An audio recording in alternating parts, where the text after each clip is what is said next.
BBC News with Moira Alderson. The United States has warned that it will respond after Brazil's Supreme Court found the former President Jair Bolsonaro guilty of plotting a coup. President Trump said the judgment against his right-wing ally was very bad for Brazil.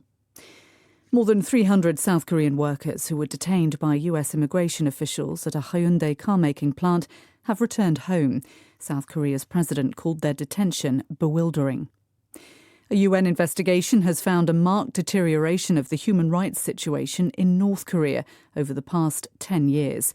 The UN says increasing numbers of North Koreans have been executed or are being forced to work in often dangerous conditions. Israel has intensified its military offensive in Gaza City, issuing a fresh evacuation order. Thousands of people have already fled the city, but many more are reluctant to leave, having already been made homeless several times before. NATO's eastern flank members, Poland, Lithuania and Latvia, are on high alert as Russia and Belarus begin a major joint military exercise.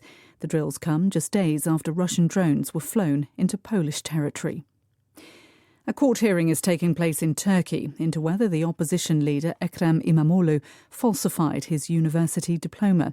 If found guilty, he'd be disqualified from standing in presidential elections because a higher education degree is required for the office. Associates of South Sudan's first Vice President Riek Machar have denounced the criminal charges that have triggered his suspension by President Salva Kiir. They say the legalist action violates the peace deal that ended the civil war. Burkina Faso has removed visa fees for all citizens of African nations as part of an effort to improve the movement of goods and people. Travellers will still have to submit a visa application online, but they will no longer have to pay. That's the latest. BBC News.